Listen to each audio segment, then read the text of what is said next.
Most parents and coaches, when selecting exercises for strength training, not wrestling practice, they go for the moves that look like wrestling intuitively. They want their training to be sport specific, right? Which is a misleading term.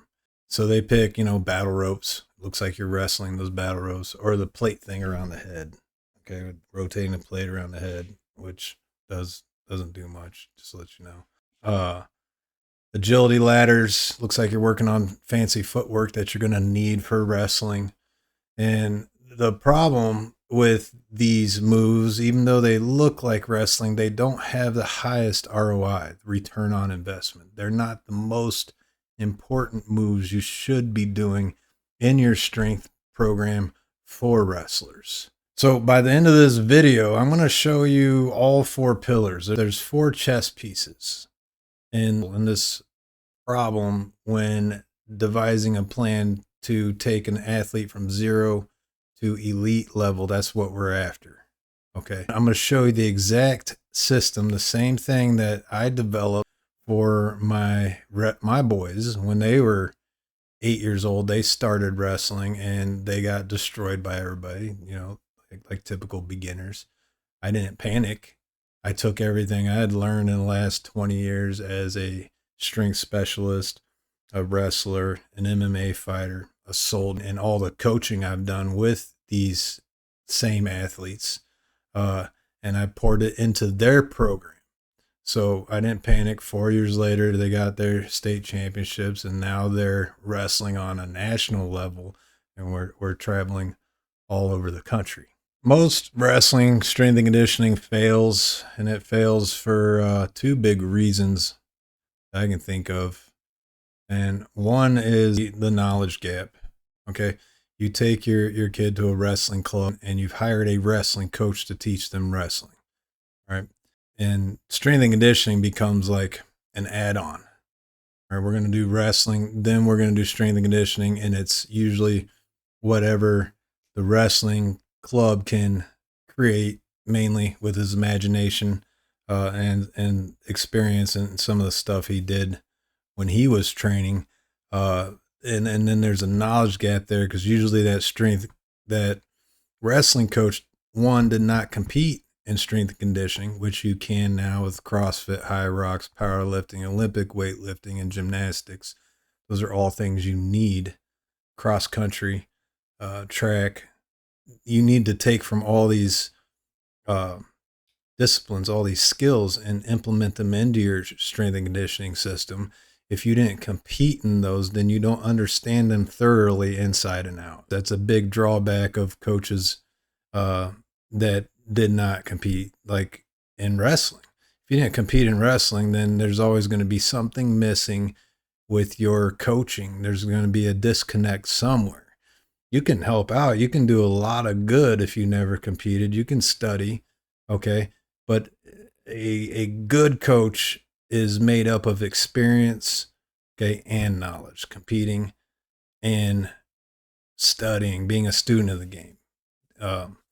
So that's point one, is the strength and conditioning is usually not done or orchestrated or coached by somebody with both expertises, wrestling expertise and strength and conditioning expertise. And then second, because of that, a parent or a coach that is doing their best to implement a strength and conditioning system is missing all the details, a lot of the important details when it comes to standards, when it comes to techniques, prescribing loads, sets, reps, rest periods, rest days, and not just over a couple days, but over weeks and months and years. How to progress and hold standards that keep the athlete on a trajectory. So my goal, for example, is to always create a new athlete each year. We're going to be working around the clock, around the year, so that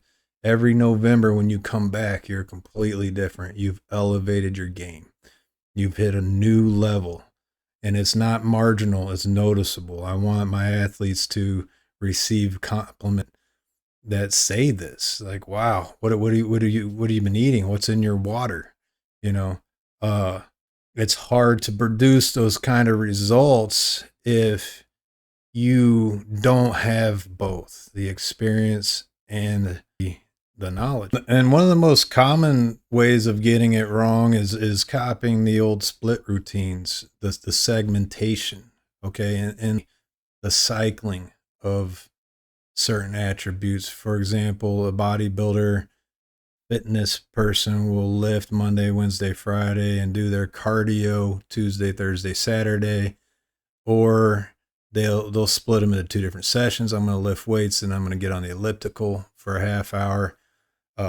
Never blending the modalities together. The problem with that is wrestling demands that you have to blend the modalities together on a wrestling mat. You have to be strong, and you have to be strong forever. You need the endurance and the cardio and the strength to work simultaneously. All right. Most people, almost everybody thinks strength training starts with the muscle. Like I want to get bigger muscle. I want to get stronger muscle. I want to train the muscle, which is backwards. It's wrong.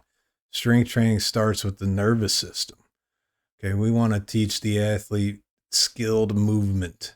That's the whole purpose. Okay. The muscle will take care of itself. It'll get stronger. It'll grow. We don't even need to worry about the muscle. We need to worry about the skill building. All right. We want you to be a precise, balanced, coordinated, agile, accurate squatter, cleaner, snatcher, box jumps, bench press, shoulder press, pull-ups, all these fundamental movements. We want you to be an expert in them. We want them to look good, because there's definitely a difference between a beginner doing these moves and a 20-year athlete hitting these moves. They look different. And that's because they've learned the skill. It's embedded in their nervous system. Okay, that's the priority. Once you learn the skill, then you can produce, all right, productive power that does work, that gets you from A to B. Okay, it's just like learning a double leg. At first it looks floppy and out of control, and you can't hit them in a tournament. And then you learn how to do it with balance, coordination, agility, and accuracy, good positioning, and now you're hitting them in tournaments. So it wasn't the muscle that was the problem with the double leg, it was the nervous system. It was learning the skill. And that's also where strength and conditioning starts. And that's what you need to value. You need to value that skill building, because it's important, just as important as learning your double leg. The clean is just as important, right? Learn the skill of the clean. Don't say I'm not going to do it because it's too complex. That's why you want to do it. It's because it is complex and it requires skill. And that acquiring that skill is valuable. It transfers to wrestling. All right, so the second pillar is strength. And as we talked about before, strength is skill dependent. It starts with your nervous system, but you need to know there's three types of strength that we need to train concurrently. We need to train them all year round. We're not going to cycle them. We're not going to do phases. We're going to do fast strength, which is stuff that looks fast. We're going to keep this very simple, straightforward. Your cleans, your snatches, box jumps, anything that's fast, even snapping pull-ups with the hips, the kipping pull-up. Okay. Power moves, fast moves, doing them as quickly as you can. They look fast, and you can't complete them unless you do them fast. Like a box jump, you can't complete a box jump if you squat slow. If you go down and up real slow, you won't leave the ground. You have to hit a minimal speed to leave the ground. Okay. You got your fast strength. You got your slow strength, things that look slow. All right. Your slow, heavy lifts like deadlift, bench, and squat. All right. Those are your slow lifts. Olympic lifts are your fast lifts. All right. And then you have your strength endurance, which covers both categories, doing either one of them a lot, doing them forever. Okay. I don't want you to just have a good 1-rep max clean. I also want you to be able to take 80% of your 1-rep max clean forever. That's what the sport of wrestling demands. You basically have to operate at 80% of your max for the entire 6 minutes. You can't do that. You're going to get overpowered throughout the match, and you're going to get gassed out. Okay, the third pillar is conditioning. What type of conditioning does a wrestler need? And the wrestler needs it all, right? And he doesn't need to specialize in any of them. For example, you don't need to do 5 mile runs every day. That's specializing in cross country. It's a waste of time. You don't even run on a wrestling mat. So you need to choose things that have a higher ROI and are more specific to the sport. Wrestling is more anaerobic than aerobic. So if you're going to bias anything, you bias the short conditioners, the short, fast, heavy conditioners. All right. For example, 5 rounds for time, 10 deadlifts, and 10 cows on the bike. You're going to hit those 10 deadlifts as hard as you can and put a decent weight on there, maybe 80% of your max, 60 to 80, somewhere in there. And then hit that bike as hard as you can and burn it out, just like you have to burn it out in a wrestling match. You want to take people into deep waters, as they say, and bury them. Because when the gas tank empties, everything's gone, including skill. And that's where you lose matches. So we need to blend the energy systems together when we're doing our conditioners. We don't segment them. Okay. We don't run on Tuesday and then do whatever battle ropes and plate things and what people typically do, Bulgarian bags on Thursday. We're going to do the lifts, the power lifts, the Olympic lifts, the gymnastics. We're going to put all those into our conditioners, and we're going to create short, fast, medium, and long. And we're going to make sure we have everything we need for a wrestling match. All right, quick pause. Check out the free ebook below. It has everything that I'm talking about, the entire system program spelled out for you to go through. It and also includes a sample week of training of what we would do. All right, the fourth pillar is mindset. And just like physical training, your mindset is trained in a similar fashion. You can't separate mind, body, and spirit. They're integrated, and what trains one trains another. And even when you're studying, like, it'll sap you physics, it'll smoke the brain. You'll be exhausted. You'll want to take naps. It'll challenge you physically, even when you're doing something mental, like studying for an exam. Okay. Flip the script. You're in the gym and you're doing hard strength and conditioning. You're doing max and near max lifts all the time. You're hitting fast and hard conditioners, and your perseverance and toughness is always being challenged, but it's also being sharpened, it's being honed, and it's being developed like a tool, like a skill set. So as far as mindset goes, there's two things. You need exposure. Okay. A hardened warrior, a war veteran, is valuable to the military because he's been in combat. He's been exposed to those things that shock people, that make people freeze. Okay. Make people think they'd rather be anywhere else. And you see it with beginner wrestlers when they step on a wrestling mat. That mat experience out there one-on-one is physical, it's harsh, it's abrupt, it shocks them, and they shut down and they don't give their best. Okay, so there's a process. You keep putting them through situations that expose them to those moments that typically shock people. And then the second part of mindset that takes place in the weight room, that's not a speech, is goal setting. Because the third one is a speech. It's the code. It's like you have to have something you believe in that's black and white is your code. Okay. But then goal setting happens in the gym. Goal setting has everything to do with evidence. Okay. And that word belief that I was just talking about. If you don't have evidence, if you don't set the right goals, then your wrestler doesn't know if they're moving forward or not.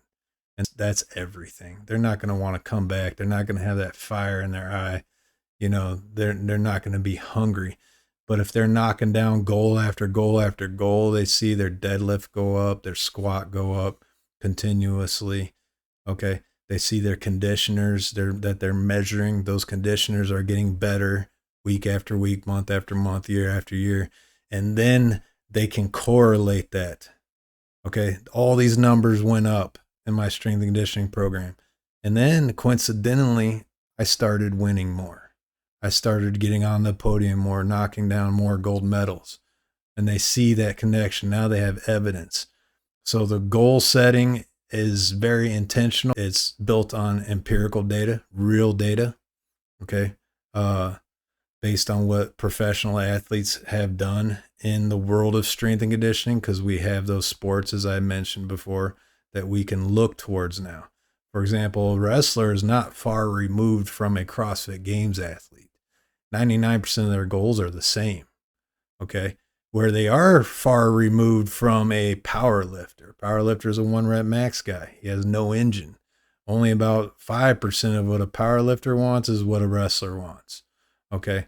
So we take the data from these other athletes that are the best at what they do, and we build a athlete that can do all of it at a very high level. And when you walk on the mat with that, you have confidence, you have belief, you have a strong mindset. All right, I'm going to leave you with these 5 principles that are nested within the pillars that I just talked about. These are the things that you got to go down the rabbit hole. You got to be a student of the game. You got to research these things. You got to know them inside and out. The first one is more is not better. Having them do 50 suicides just because 50 sounded good is not a good idea. Have them do a intentional structured stimulus that gets a specific result. That you want to build stronger legs, have them do a squat program. You want to build a strong, powerful posterior chain, integrate Olympic weightlifting in there. You want to blow up the lungs, make sure you're setting the time domain and the rest breaks correctly so that the lungs blow up, and make sure that you're not overdoing it so that you don't get diminishing returns and just destroy the body so it can't recover and come back the next day and knock out another good workout tomorrow. The next principle is the SAID principle. Okay, like I mentioned before, you have specific adaptations that you want to create. I want to create strong arms for hand fighting and leg snatching and body locking. Okay, I want powerful, strong arms. Well, I got to pick the exercises and the modalities that create strong, powerful arms, not just movements that look cool in a Rocky montage. Okay. The SAID principle, specific adaptations to impose demands. All right. If you want to be good at tennis, you got to go outside and play tennis. All the table tennis in the world will not make you good at tennis. Okay. There could be a little bit of transference, but you'll still be horrible at tennis outside if all you ever do is table tennis.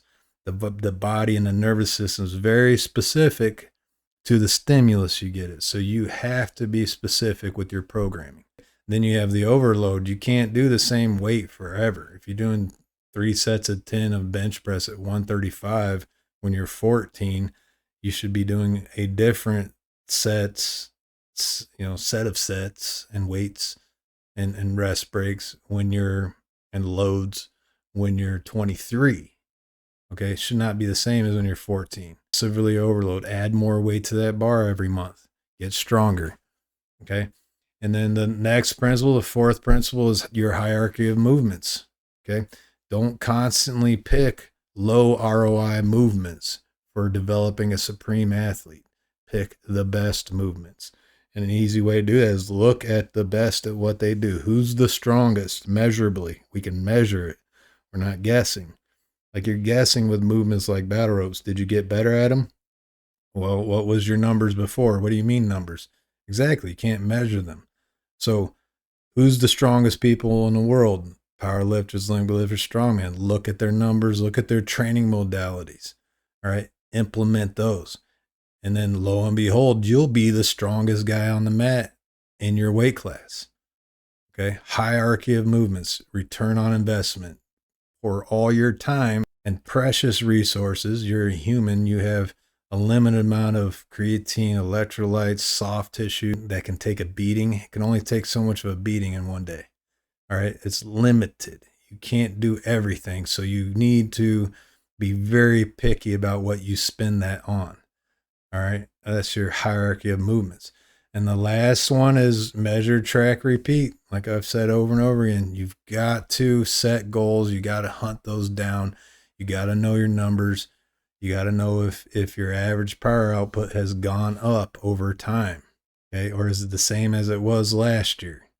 All right. Every year you're coming back bigger and badder. And the only way to know that and continuously do that is measure, track, and repeat. So next time you participate or you watch as a parent or a coach somebody implementing a strength and conditioning system, now you know what to look for, and you won't be able to unsee it. You'll know what's missing. So that's the system, the 4 pillars, 5 principles. If you want a free look at it, download the ebook. The link's down below.